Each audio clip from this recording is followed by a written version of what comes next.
Você sabia que no verão aumenta o risco de infarto por conta do calor excessivo?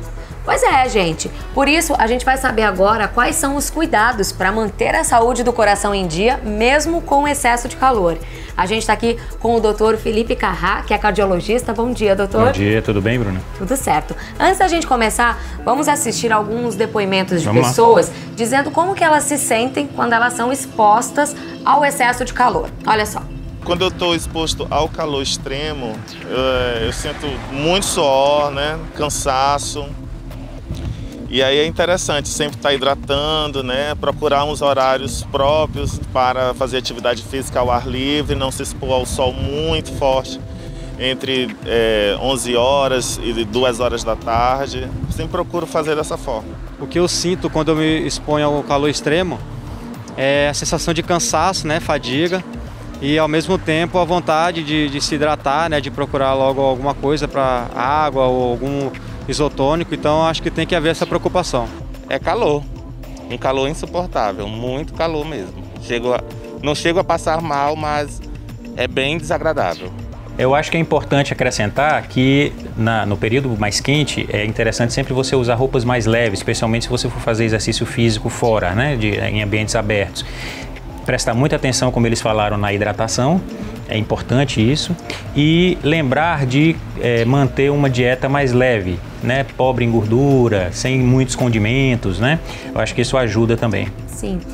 E o que o excesso de calor ele pode trazer para o nosso coração? O que ele pode causar? Então, na verdade, inclusive eles citaram aqui, o sintoma muito comum é a dor de cabeça, a tontura pode acontecer. O que acontece? No calor acima de 30, 32 graus, ocorre uma vasodilatação. Os vasos sanguíneos eles se dilatam, tá? E aí com isso você pode ter uma queda da pressão, e pode ter até mesmo sintomas de desmaio. Algumas pessoas chegam a desmaiar efetivamente. Eu já desmaiei várias vezes no calor. Então, pois é, o calor excessivo faz isso, né? A outra coisa que é muito comum com a vasodilatação, né, é a cefaleia, a dor de cabeça, tá? Então é outro sintoma bastante comum também. Quando a temperatura sobe mais e a pessoa mantém essa exposição, você pode ter uma desidratação efetivamente.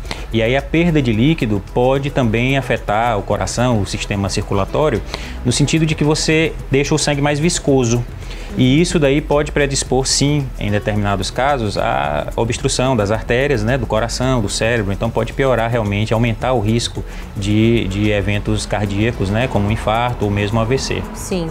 Então, em casos extremos, claro. Sim. E quais são os sintomas disso em relação ao coração no excesso de calor? Então, o indivíduo ele pode ter palpitação, né? Aquela sensação de batedeira no peito, o sintoma de desmaio, né? A vista escurecendo, isso é uma coisa que pode acontecer também. Nos casos mais graves, em que você tem já, na maioria das vezes, o paciente que já tem uma doença cardíaca prévia, ele pode eventualmente desencadear dor cardíaca, que é um sintoma de alarme, né? Para um infarto, inclusive. Então esses são os sintomas mais comuns que a gente vai ter: a palpitação, dor em casos extremos, né? A turvação visual, escurecimento da vista, sensação de desmaio. E nesses casos é importante consultar o médico? Sem dúvida, Bruno. Os sinais de alarme, eles vêm para a gente justamente para acender aquela luz vermelha e sugerir que você procure um especialista para te avaliar, fazer os exames que são mais pertinentes, né? E tirar você de um risco de um evento desfavorável, de um evento mais grave. E em relação à prática de atividade física, que cuidados que a gente deve ter, além desses que você falou, né? De usar roupa leve, se hidratar, que cuidados que a gente tem que ter no verão? A prática de exercício físico, ela deve ser continuada mesmo no verão, isso é uma coisa importante, né? De deixar claro aqui.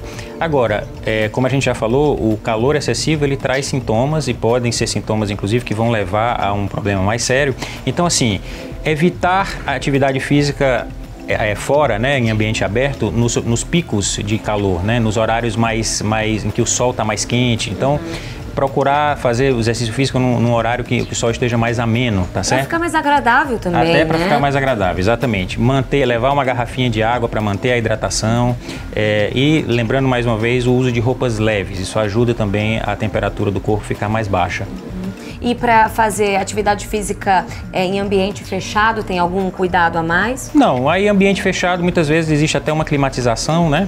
Eu acho que aí é só mesmo cuidar da hidratação, usar roupa adequada para o exercício e não deixar de fazer exercício físico. Não é desculpa para deixar de fazer exercício físico. Né? Porque o povo adora desculpa. Sim. Tá muito frio, tá muito calor, né? Exatamente, mas não é desculpa. Sim. Como que a gente faz para se prevenir agora no verão das doenças no coração? Olha, a prevenção, ela, tanto no verão como nas outras estações do ano, ela é basicamente a mesma. Então, é procurar sempre fazer check-ups, tá? Anuais, pelo menos, né? A partir dos 40, 45 anos, é mais ou menos a idade que a gente recomenda para iniciar esses check-ups. Manter uma dieta adequada, uma dieta que não é balanceada, né? Em gordura, açúcar, sal. Consumo moderado de bebidas alcoólicas, isso é uma coisa importante. Verão tem muita festa, as pessoas às vezes costumam abusar da bebida alcoólica e isso é um problema, né? Então, o consumo moderado da bebida alcoólica, manter o exercício físico, manter uma boa hidratação. Eu acho que essas são medidas que ajudam você a manter uma saúde em dia, né? E a nossa repórter lá de Unicamp está agora com uma pessoa que tem uma história para contar pra gente. Olha só. Oi, Bruna, bom dia. Hoje eu estou com o Bruno, seu xará, porque aos 14 anos ele teve um problema muito sério de saúde que envolve o coração, né? Isso tudo começou no colégio, jogando bola. Após acabar o jogo, eu fui para a sala de aula e comecei a sentir uma dor de cabeça muito forte. Já a minha família, ela praticamente sofre de hipertensão, problemas de coração, e com isso eu passei a ter. Eu fui diagnosticado com hipertensão, com o coração crescido por conta disso, e foi um choque muito grande, não só para mim, mas para os meus pais, né? E se você não tiver cuidado, pode ter problemas futuros mais graves, como AVC e um infarto, né? Então você procura manter esse check-up anual e, além dele, quais são os cuidados que você costuma ter? Eu procuro buscar mais uma boa alimentação, né? É rico em proteínas, zero frituras e sem uso de refrigerante. Eu faço academia, pratico jiu-jitsu e jogo bola diariamente para ter essa rotina mais saudável. E apesar do histórico familiar, você jamais imaginou que pudesse ter um problema como esse, né? Principalmente aos 14 anos. Como você falou, é uma doença silenciosa e a maioria das vezes, quando você vai sentir alguma coisa, às vezes não consegue reverter. E com isso eu deixo até um alerta para o pessoal de casa, né? Sempre fazer esse check-up anualmente, se possível, porque ele se trata de uma doença silenciosa e perigosa. Principalmente se tem histórico na família. Exatamente. Bruno, muito obrigada. Eu também tenho uma pergunta para vocês aí no estúdio. Existe grupo de risco para doenças no coração? Existem grupos de risco, né? Sim, sem dúvida. Pacientes que são diabéticos, pacientes obesos, pacientes que têm problema de colesterol, né, indivíduos que são fumantes, esses são indivíduos que têm o maior risco. Indivíduos idosos também, infelizmente a idade traz, né, aumenta o risco de doença cardiovascular, e aqueles indivíduos que já têm um histórico familiar, né, infelizmente a carga genética também tem peso na chance de um indivíduo desenvolver doença cardíaca. Sim, que foi o caso do Bruno, inclusive. Sim, exato. Né? Doutor, por que nessa época de pandemia que a gente está vivendo, as doenças do coração se tornaram algo mais perigoso ainda? Então, o indivíduo que tem doença cardíaca prévia, ele muitas vezes já tem um estado inflamatório crônico, né?